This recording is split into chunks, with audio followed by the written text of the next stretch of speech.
Welcome to LifePoint, a ministry focused on helping you find real life. Author and teacher of the gospel for over 30 years, Pastor Dell offers hope by guiding you step by step to the abundant life that God has for you. Let's join Pastor Dell now for LifePoint. Welcome to LifePoint, your path to real life. I'm Pastor Dell Phillips, and I am so excited that you've taken time to join us for our program today.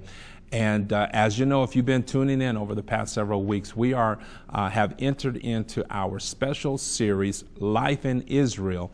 And I tell you, it's been a joy for me to be able to share some of these nuggets, revelations that God has poured into my heart and my spirit during a recent excursion, my very first trip to Israel. So I want you to stay tuned for today's program, and then perhaps call a friend, invite a neighbor to join in on viewing the program with you. If you've never been to Israel before, you're going to have an opportunity to share some important truths that I feel God has given me as a first-time visitor to Israel. As I've said in the previous broadcast, I'm in no way an authoritarian or an expert on the land of Israel or the history of Israel, but I was very attentive while I was there just to bring home some truths that I believe would be a blessing, not only in my own life, but perhaps in the lives of those who have been viewing the broadcast. So I'm encouraging you to stay with us for today's program. With that being said, I want to take us to our journal reading for today.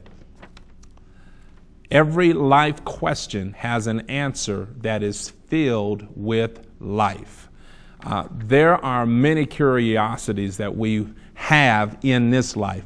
I'm struck by three questions in particular that I learned that are important in the Jewish community while I was in Israel. Questions that perhaps our responses here outside of Israel would appear to be very different than those who are in the land, as it's referred to, how they see the same questions from a very different perspective. So when we come back from this break, we're going to begin to dig into life questions and find answers that are filled with life. We'll be right back after this message. Many of us have spent years roaming down curious paths looking for our destiny. In our quest to satisfy our desire for happiness and our need for fulfillment, we have meandered down many different paths that it seems in times that we have lost our way. Now we are not sure of what we want. We don't quite know what would make us happy or content. We need help. We need directions. We need someone to point us to the single distinct path that leads to real life. This interactive DVD and workbook is designed to help you find the path that leads to real life. Order now so you can begin a new path and start getting the most out of life today. Workbook and interactive DVD are available online now for a ministry donation of $15 or more at www.lifepoint4.me. or write to us at LifePoint Ministries, P.O. Box 201334, Denver, Colorado 80220. All right, I want to encourage all those who are viewing today to make sure you check us out on our website, www.lifepoint4me, LifePoint, the number 4.me. That's where you can check us out. Take advantage of the products and ministry tools that we're offering there on our website, especially the DVD and workbook. Now, I want to explain to you how that works. That DVD and workbook has been digitized so that what you're receiving is an electronic version of our program that you're viewing here today, as well as the teaching outline that goes along with the program. Some of the things that we're not able to audibly share on air, you'll find in print in the digitized teaching lesson that accompanies that DVD and workbook. So several people recently have been placing their orders for that. We appreciate you for doing that. Want to make sure you do the same thing. Go out to the website. You can order your program, place your order today. Specifically, ordering the Life in Israel series is something very special right now. If you've been watching us for the past several weeks, I've shared this in each one of those programs that during this broadcast during the time of this airing, we are crossing over into our 1-year anniversary being on Sun Broadcasting with LifePoint. Yay, everybody should say hooray. Listen, I want to thank you for you tuning in every week to share watching the program. Your prayers of support as well as your interest in the program have just given us a great response, and I want to say thank you to the Sun Broadcasting team for making LifePoint possible. And as a way to share and demonstrate my appreciation, I'm asking that you would consider making a special donation at this time to Sun Broadcasting. You'll see their information pop up on the bottom of your screen here in just a moment. Now, I need to make this crystal clear. This is not something that they're asking me or requiring me to do. This is what's in my heart, that I want to just let them know how much I appreciate them for giving us this airtime. This is something that costs money. This is something that requires great production behind the scenes and in front of the scenes. And I'm asking you to show your gratitude and appreciation for being able to watch LifePoint by going to your phone, making a special one-time donation right now, and just tell them Pastor Dale encouraged you to make a donation, and it will help to support and sustain the ongoing ministry of Sun Broadcasting that has been celebrated in this community for so many years. All right, God bless you. I want to encourage you to do that. Listen, I want to turn your attention to our scripture reading for today's program.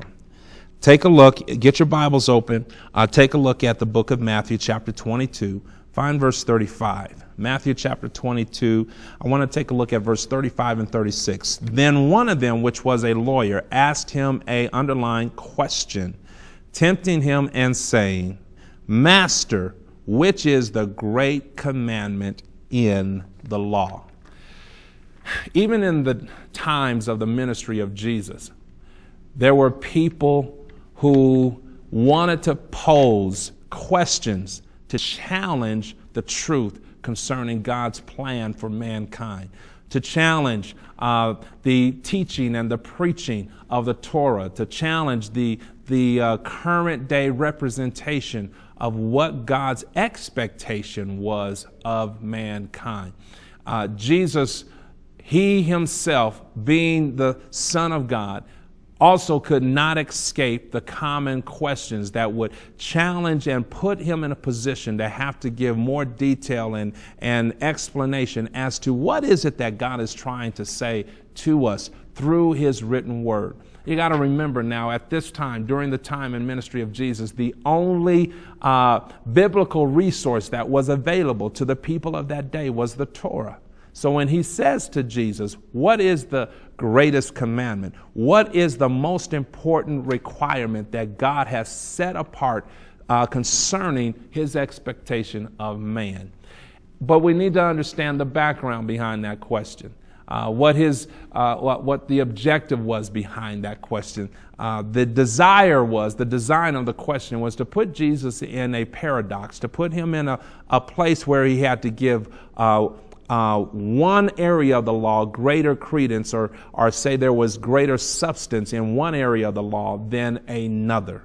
And the interesting response that Jesus returned, taken directly from the Torah, thou shalt love the Lord thy God with all thy heart, with all thy soul, and with all thy strength. And the second is like unto the first, to love thy neighbor as thyself. I want to focus in on just the verse that describes what we are required to do. And I want to say this up front. When it's all said and done, there's nothing more important than loving the God of creation.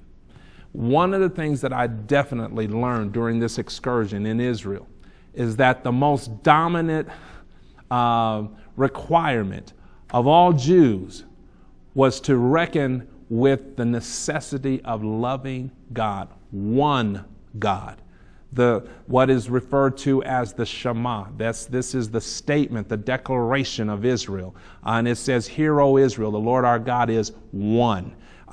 It is a declaration to all Israel that we worship one God. I got to tell there are so many experiences that I wish I could share with you directly, but one that sticks out in my mind pertaining to this particular truth.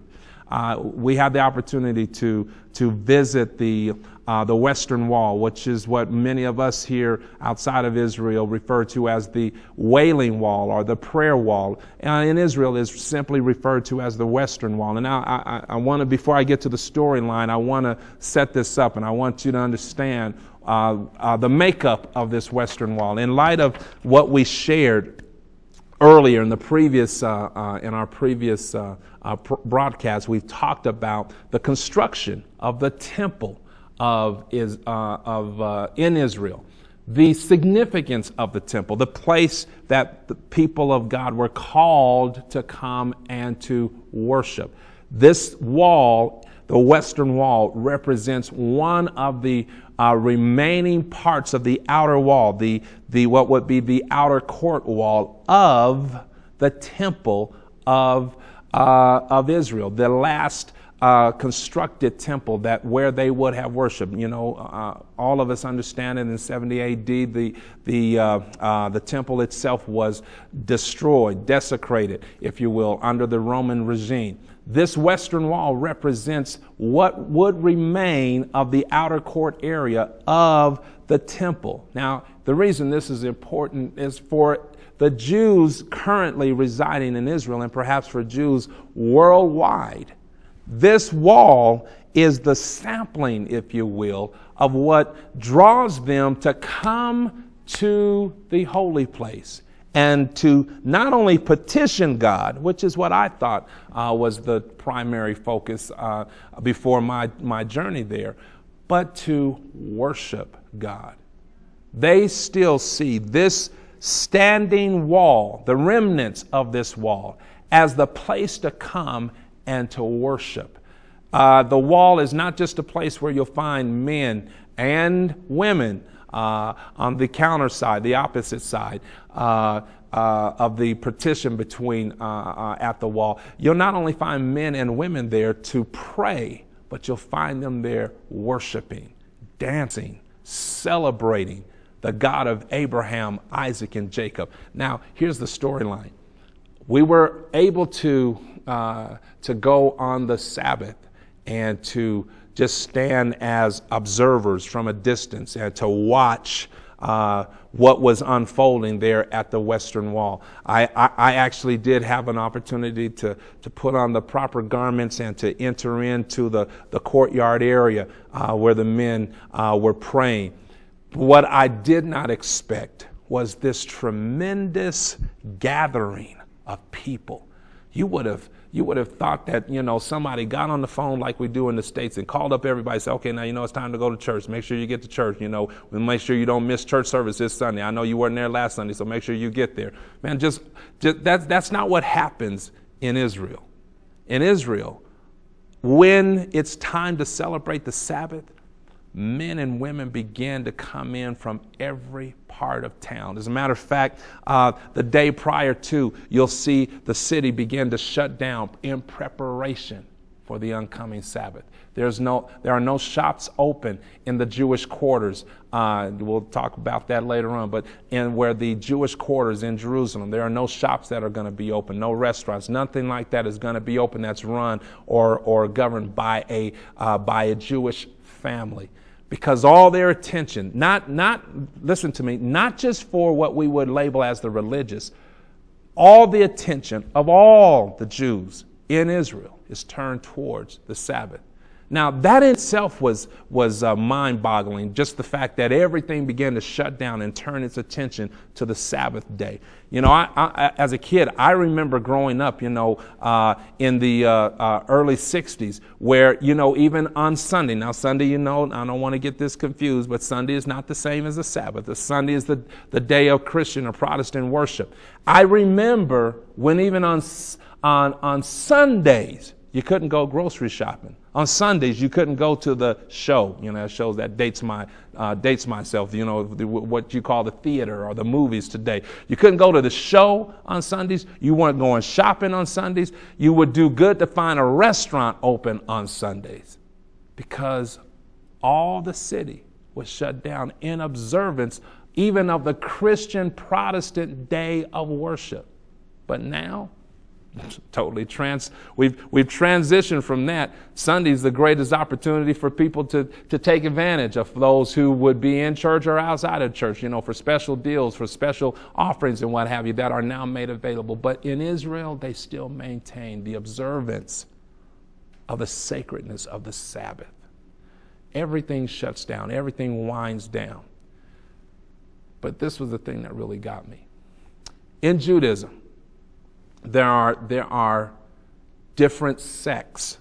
And what I mean by that, there are different manners of belief concerning the Torah, concerning how strict you should be. This is going to be relative here in a moment. Or how lenient you should be. And along that line, you'll find various sections or sects concerning what is believed traditionally, from the Orthodox to the contemporary. Those who believe there are certain things that are not as required as they were in previous days.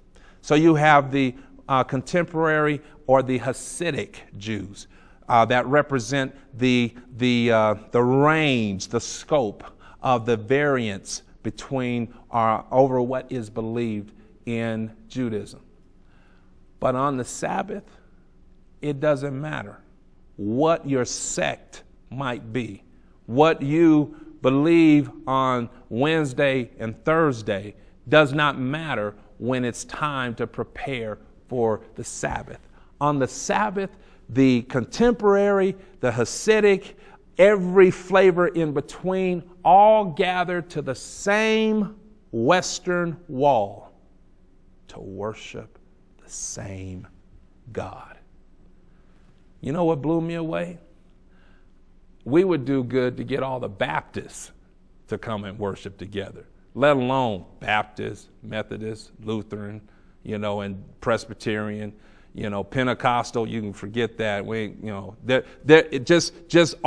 we look at modern day Protestant religion, we are so segmented, sectioned off from each other, segregated, if you will. Independently holding fast to our own personal beliefs. And I know this might be a rub for some who are viewing right now, but I'm just giving you my personal observation. As a first-time visitor in Israel, I was blown away by the fact that when it's time to worship God, there are no barriers. There are no boundaries. There are no borders. Hear, O Israel, the Lord our God is one. We all gather together as one people. We all come together into one place. What place? Watch this. Not the place that the Baptists decided. Not the place that the Pentecostals decided. Not the place that the Methodists decided. The place that God decided. Ooh, man, that's an idea. Maybe we should all go to God's house, the place He has designated. When it's all said and done, we all belong to Him. All right, Pastor, get off the soapbox. Where are you going with this? I want you to see this illustration concerning life questions. As I've already identified, you see, even within normative Judaism, there are variants in what people believe. Now they're posing this question to Jesus, who presented Himself as the Son of God, the Messiah. Okay, Messiah, if you're really the Messiah, we're going to put this question to you. What is the greatest commandment? How do you identify out of all the 613 laws that are given and exacted for the governance of Judaism, how do you establish which one is the most important? Jesus didn't miss a heartbeat. He says, you want to know what's most important? Love the Lord your God with all your heart, with all your might, with all your resources, with everything that's in you, your soul. Beyond that, if you can't do that, the other laws don't matter.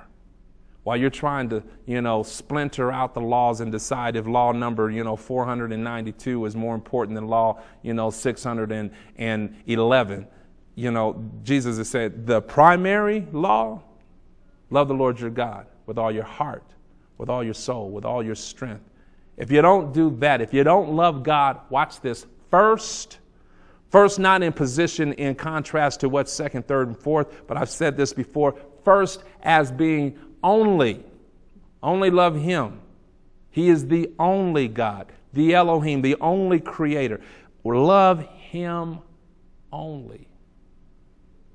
If you can't do that, nothing else matters.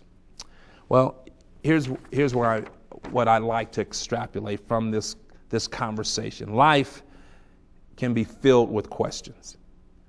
Life at any turn, at any moment, can have questions that appear to be unanswerable.